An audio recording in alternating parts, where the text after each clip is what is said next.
In 1350, what we know as the idyllic French countryside was a living hell. For more than 15 years, the people had suffered at the hands of English invaders. Little did they know that this war would last for another 100 years. But through this crucible of fighting, famine and plague, there would emerge the modern nation of France.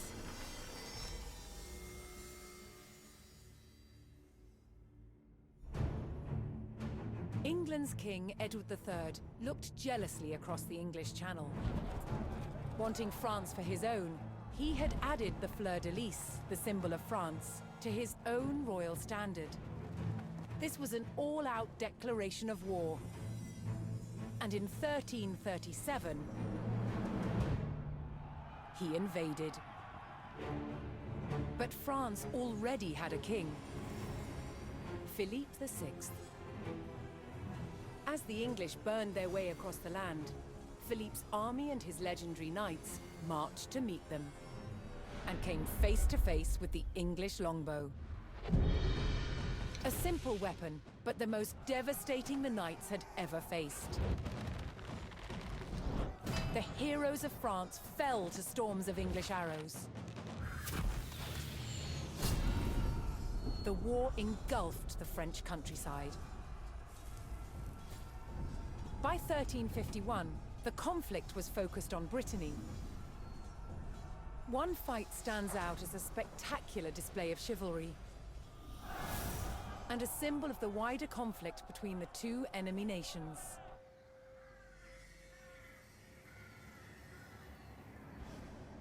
The Combat of the 30 is still commemorated here in Brittany. It was a dispute between two local families. Supported by the opposing sides in the war, the French and English commanders decided to settle it through a trial of knightly combat.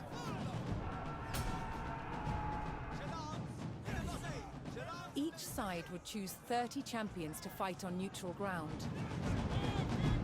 France prepared to defend itself against England's finest.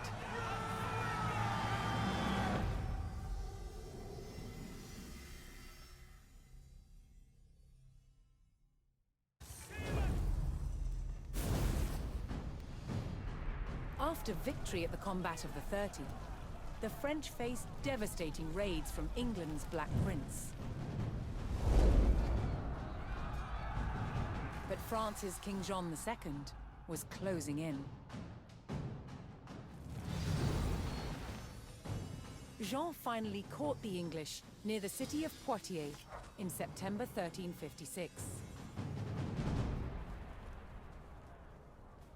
The French army outnumbered the English by thousands. King Jean himself joined the fight, but what seemed a certain victory for France soon turned into a nightmare. The English longbow devastated the mighty French army. An endless hail of arrows gutted the main French force. Then the English captured King Jean. The fight was over. The Battle of Poitiers was another catastrophic defeat for the French.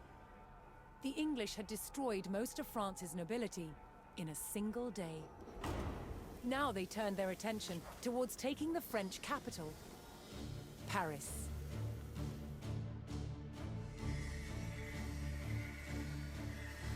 The invaders marched unopposed towards Paris. The remains of some of the medieval walls of Paris still stand today.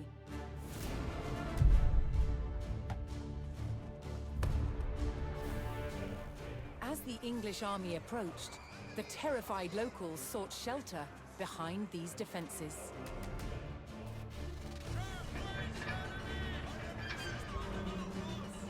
Could France's capital withstand the full might of the Black Prince's army?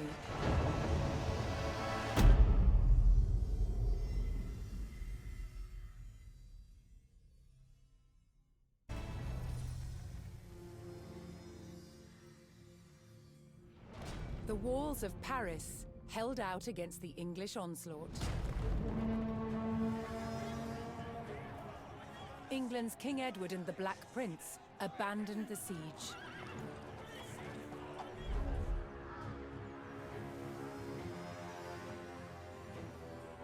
They marched towards Chartres to try their luck at conquering a less formidable target. But before they could attack, a violent storm hit the army.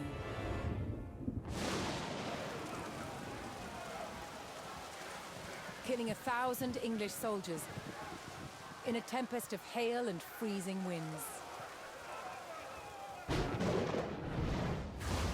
To Edward, this Black Monday disaster seemed like divine retribution. A sign that it was time to stop waging war and make peace with France's King Jean.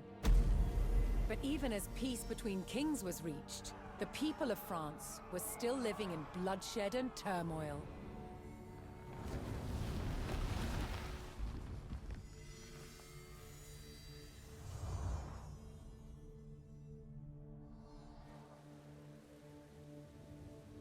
Between 1358 and 1370, France was in chaos. Peasant uprisings, rampaging bands of mercenaries, and civil war ravaged the country. Peasants rose in rebellion, killing their lords and wreaking havoc. Mercenary bands also roamed the land. Known as routiers, they had once been hired by the English to fight against the French, but were cut loose when peace was reached. They systematically ravaged and pillaged towns across France. And with King Jean prisoner in England, his son Charles the Dauphin faced homegrown attacks on his rule by powerful French lords, beset from all sides. The Dauphin's forces had to regain control over their own country.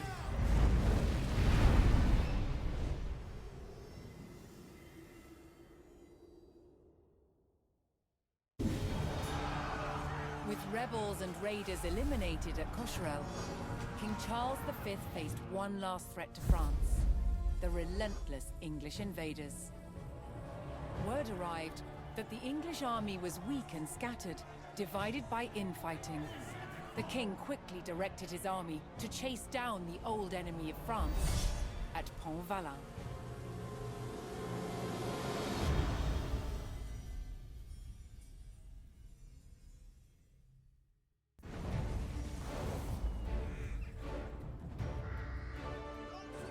The French won an overwhelming victory at the Battle of Pont-Valin. It was the first time the English had been utterly defeated during the war. But the triumph was short-lived. As England spent the next 60 years amassing French territory through alliances and victories at great battles such as Agincourt. It seemed that nothing could stop England. Who then could have foreseen that a teenaged girl was about to change the course of history?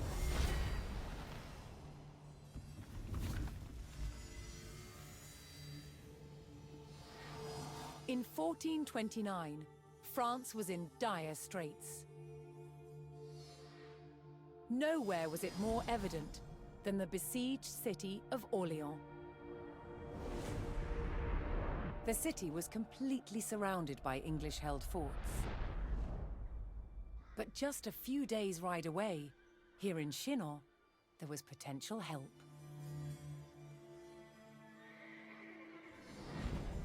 The French royal prince, the Dauphin Charles, was holed up in his fortress and under pressure to ride out to save Orléans. As Charles hesitated, a young peasant girl arrived at his court. Her name was Jeanne d'Arc. She claimed to have received saintly visions, giving her a divine task to help Charles become king and drive the English out of France forever. Charles was skeptical, but was soon convinced of her divinity. And he charged this 17-year-old with the near impossible mission to liberate Orléans. To Jeanne, this was the first step in realizing her God-given destiny. In April 1429, she rode out from Chinon at the head of her army to confront the hated enemy of France.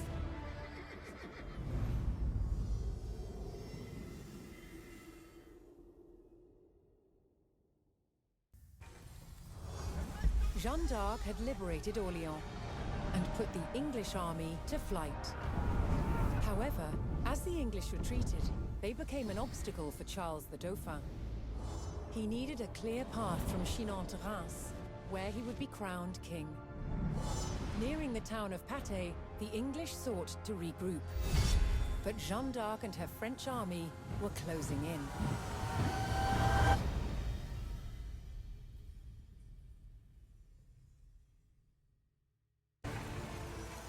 The Battle of Patay was a disaster for the English. The French wiped out their bowmen and drove their forces from the Loire Valley. Now for Jeanne d'Arc and the Dauphin, the way to Reims was clear.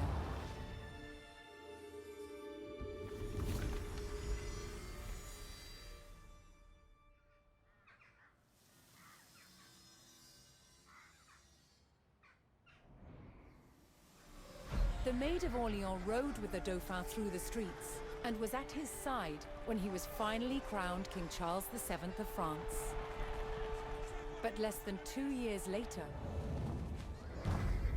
Jeanne was captured in battle, sold to the English, and put on trial for heresy.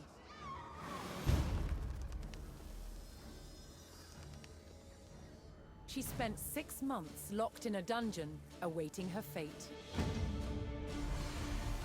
King Charles, who owed his crown to Jeanne, did nothing to help win her freedom.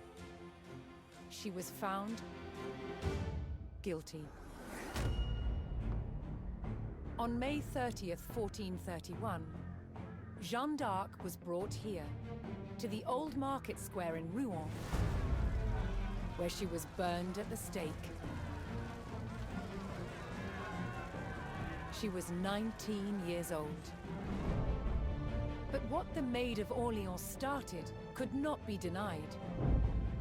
Her victories were the first in a chain of successes for France's military. Liberty was within reach.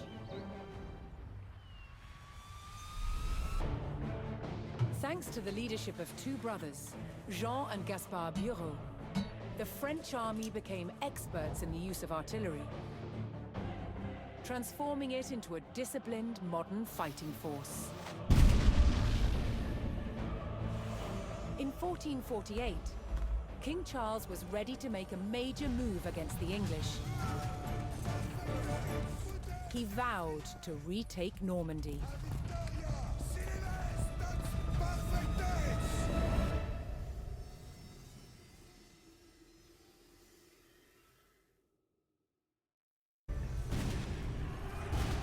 Thanks to the explosive force of cannon fire, the French were close to victory in this century-long war. But in a final grasp at power, the English dispatched a fresh army, equipped with their tried and tested longbows. Formigny would be a trial of old versus new, to determine the fate of France.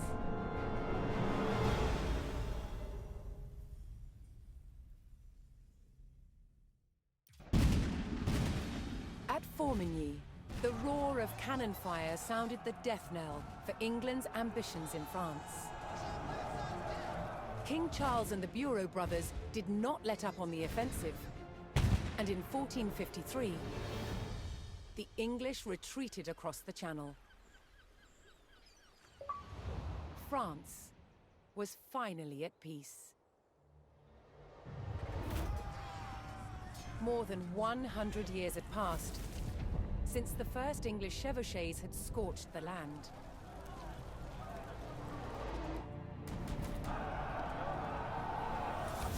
iconic French knights who fought in those early days would not have recognized their own military a century later. The English longbow, once the scourge of France, was no match for French artillery in the last years of the war. And by 1453, France's border looked very different, growing to encompass territories once claimed by England and their allies.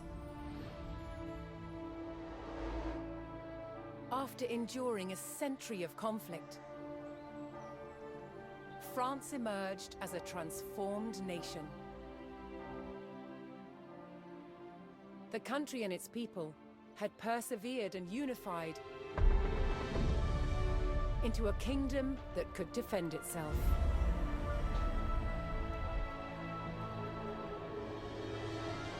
Against all odds, France had won the 100 Years' War.